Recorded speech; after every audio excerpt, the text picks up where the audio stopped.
Channel. তোমরা সবাই কেমন আছো? আশা করছি সবাই ভালো আছে, আর আমরাও কিন্তু এখন মোটামুটি ভালোই আছি, কারণ মাম্মাম কিন্তু সুস্থ আছে। তো মাম্মাম সুস্থ থাকলে আমরা ঘরের সব কিন্তু ভালো থাকি, ওর পাপ্পা আমি, মানে পুরো একদম মাইন্ড একদম ফ্রেশ থাকে। তো যাই হোক, সুস্মিতা লাইফস্টাইল চ্যানেলে নিয়ে এসেছি আরেকটি নতুন ভিডিও।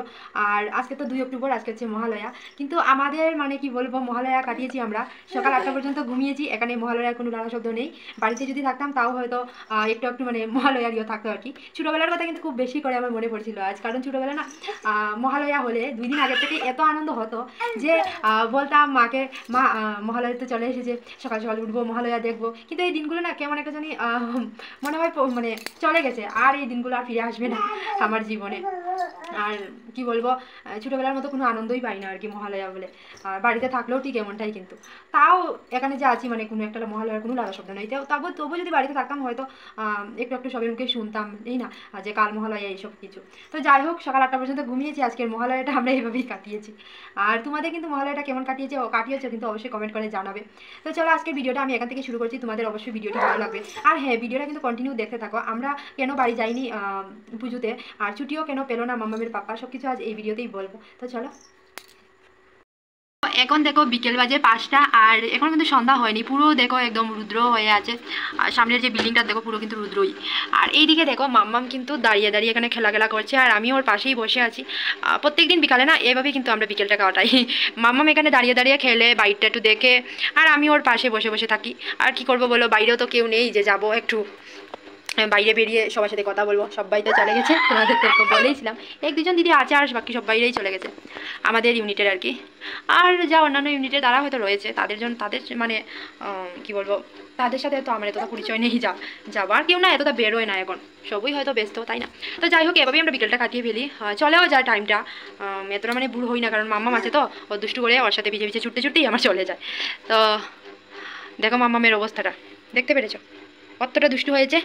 এখান থেকে দাঁড়িয়ে দাঁড়িয়ে বাইরের দিকটা দেখে আর চেঁচাচেঁচি করে, আর যেই লোক আসে না কেন সবাইকে বলে কি জানো, পাপ্পা পাপ্পা। তো এইদিকে দেখো মাম্মা কি করছে। আজ ভাবলাম তোমাদের সাথে একটুখানি শেয়ার করি যে মাম্মামকে বিছানায় ছাড়লে ও কি করে। তো জাস্ট তোমরা শুধু দেখো কি করছে, বারবার চলে যাচ্ছে বিছানার সাইডে। দেখো আমরা কিন্তু 3টা বেড না একসাথে লাগিয়ে দিয়েছি, কেননা মাম্মাম না পড়ার জন্য। দেখো বাচ্চারা তো বুঝবে না যে কী করলে ওদেরকে ভালো হয় না খারাপ হয়, তো সেটার সেফটির দায়িত্ব তো মা বাবারই, তাই না? এই জন্যই আমরা এই কাজটা করেছি। তারপরেও যেন মাম্মাম না 2-3 দিন কিন্তু পড়েও যাচ্ছিলো, খুব মানে কষ্ট করে ওকে আটকেছি। আর হ্যাঁ, এটাও তোমাদের বলে রাখি যে 2 দিন কিন্তু মাম্মাম বিছানা থেকে পড়েও গিয়েছিল, এত সাবধানে রাখার পরও মানে এটা হয়েছিল আর কি। তো খুব খারাপ লাগছিল। তো যাই হোক, দেখো মাম্মামকে বারবার কিন্তু আমি চেষ্টা করছি আমার কুলের মধ্যে উঠিয়ে রাখার, কিন্তু ওর না শুনতেই চাইছে না। ও শুধু এখন তো বড়ও হচ্ছে না, তো ও কিন্তু শুধু চাইবে যে ও খেলবে, এই করবে সেই করবে, এটাই মানে ওর এখন করার সময়। তো যাই হোক, মাম্মা দুধ খেতে হবে তো এবার, এই দেখো রেডি করে ফেলেছি। মাম্মা আসো আসো আসো না মাম্মা, দুধ খেতে হবে তো, আসো আসো, পরে যাবে এখানে, আসো এখন আসো আসো তো বাবাই। দেখো এটার মধ্যে ওর দুধটা আমি করে নিয়েছি, আর এটার মধ্যে এবার ঢেলে ওকে বাটি চামচ দিয়ে খাওয়াতে হয়। তো এবার ওকে খাওয়াবো আর কি। আসো আসো তাড়াতাড়ি আসো। তারপর দেখো মাম্মামকে আমি কিন্তু দুধ খাওয়ানোর জন্য রেডি করছিলাম আর কি। ওইটা গলার মধ্যে ভালো করে লাগিয়ে দিলাম, আর ওটা লাগানোর পর না মাম্মামের বুকটাও ভিজবে না, আর ও ঠান্ডাও লাগবে না। কারণ বাচ্চাদের যদি বুকটা ভিজে যায় আর সেটা যদি অনেকক্ষণ সময় থাকে, তাহলে কিন্তু ওদের ঠান্ডা লেগে যেতে পারে। আর মাম্মামকে কি বলবো তোমাদের, ছোটোবেলা থেকেই ও কিন্তু বোতল দিয়ে একদমই দুধ খেতে চায় না। এইভাবেই আমাকে 2 টাইম 3 টাইম দুধ খাওয়াতে হয় আর কি। তো কি করব, খেতে যখন চায় না এইভাবেই তো খাওয়াতে হবে, তাই না? আর ব্রেস্ট ফিডও তো এখন এমনটা মানে খেতে পারে না আর কি, কারণ এতটা হয় না। তো যাই হোক, আর মাম্মামকে কিন্তু দুধ খাওয়াতে গেলে বা জল খাওয়াতে গেলে ও কিন্তু বুলবুলি দিয়ে সব ফেলে দেয়। তো আমি না তারপর ওকে ক্যামেরা বন্ধ করে দুধটা খাইয়েছি আর কি। মাম্মামের দুধ খাওয়ানো পুরো কমপ্লিট হয়ে গেছে। এবার দেখো ওর কিন্তু ড্রেসটাও আমি চেঞ্জ করে দিয়েছি, কারণ যেহেতু সন্ধ্যা হয়ে গেছে আর এখানে না এখন কিন্তু পুরো ঠান্ডাই লাগে। তো এই জন্যই আর কি ওকে হাত লম্বা গেঞ্জি, লম্বা প্যান্ট এগুলো পরিয়ে দিয়েছি। আর ওর অবস্থাটা দেখো না, আমি না সব কাপড় ওর এখানেই গুছিয়ে রেখেছিলাম, কাঁথা কাপড়, আর এখানে না পেতেও সুবিধা হয়, এই জন্য আমি এখানটাই রেখে দিই। আর ও দেখো সব কিছু অগোছালো করে দিয়েছে। তারপর দেখো আমি চলে এসেছি রান্নাঘরে রান্না করার জন্য। রান্নাটা মোটামুটি কমপ্লিটই হয়ে গেছে।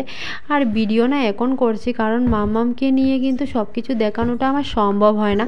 তো তোমাদের সাথে আর শেয়ার করি যে কেন আমরা বাড়ি যাইনি। হ্যাঁ, মাম্মামের পাপার কিন্তু সব কিছু একদম কমপ্লিট হয়ে গেছে। তোমাদের তো আমি একদিন বলেইছিলাম ভিডিওতে যে আমরা খুব তাড়াতাড়ি বাড়ি যাচ্ছি। হ্যাঁ, টিকিট টুকেট সব কিছু কিন্তু হয়ে গিয়েছে, জিনিস না পুরো আমরা কিন্তু পাঠিয়েও দিয়েছিলাম। কিন্তু দেখো হঠাৎ করে ক্যান্সেল হয়ে গেছে। কেননা এখানে না আমাদের ইউনিটের একটা রেজিং ডে বলে একটা কী জানি হয় আর কি, সেটা আমি এতটা ভালো করে জানি না।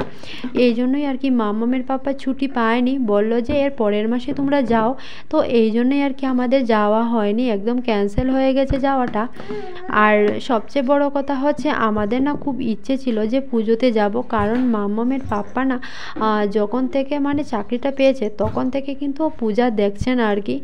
আর আমি তো 3 বছর দেখিনি, ও কিন্তু 10 বছর 11 বছর হয়ে গেছে পূজা দেখেনি। তো একটুখানি খারাপ লাগছিল আর কি। আর মাম্মাম যেহেতু একটু মধ্যে অসুস্থ ছিল, এই জন্যই আর কি আমার এতটা খারাপ লাগছে না, কারণ মাত্র একটুখানি সুস্থ হয়েছে। এবার যদি আমি ওকে এতটা জার্নি করে নিয়ে যাই, আবার যদি ও অসুস্থ হয়ে যায়, এই জন্যই আর কি আমার বেশি একটা খারাপ লাগছিল না। কিন্তু ওর পাপার জন্য একটুখানি খারাপ লাগছিল। তো যাই হোক, এটা তো আর আমাদের ওপরে না, সব কিছু তো ফৌজিদের ব্যাপার, তো তোমরা জানোই আর কি বলবো। তো যাই হোক, আর এই জন্যই আর কি তোমাদের ভাবলাম বলেই দেই। আর এইদিকে দেখো মাম্মামকে কিন্তু কুলে নিয়ে নিয়েই আমাকে রান্না করতে হচ্ছে। একটুখানি আমি ওকে ওয়ার্কারে রেখেছিলাম, রেখে রান্না বান্না করছিলাম। আর তারপরও এতটা পরিমাণে কান্না শুরু করে দিয়েছিল, ও কুলে ওঠার জন্য বায়না করছিল। তো ভাবলাম ওকে একটুখানি কুলেই নিয়ে নেই। তো এই জন্যই আর কি আমাকে কুলে নিয়েই রান্না করতে হচ্ছে। আর বাচ্চাকে কাঁদিয়ে না কাজ করাটা আমার একদমই ভালো লাগে না, কেননা আমার মনে হয় যে বাচ্চা আগে তারপর অন্য কিছু। তো এখন বাজে রাত 9টা, আর মাম্মামকে কিন্তু খাওয়ানোটা কমপ্লিট হয়ে গেছে, তোমরা হয়তো ওকে দেখেই বুঝতে পারছো। আর ওর পাপা না ওকে এখন কিন্তু ফ্রেশ করিয়ে দিচ্ছে। আর মাম্মামকে কিন্তু প্রতিদিন রাতে ওর পাপাই ওকে ফ্রেশ করিয়ে দেয়, ওকে আমি খাইয়ে দিই। আর ওকে ফ্রেশ করাতে গেলে যে কি হয় তোমাদেরকেই বলবো, পুরো অবস্থাটা মানে পুরো খারাপ করে দেয়। তোমাদের সাথে একদিন কিন্তু আমি শেয়ার করব, আর তোমরা দেখে নিও ও কী করে। তো যাই হোক, তারপর দেখো মাম্মামের অবস্থাটা। এখন বাজে রাত পুরো 1টা, মাম্মাম কিন্তু ঘুমিয়ে পড়েছিল, আমরাও কিন্তু ঘুমিয়ে পড়েছিলাম।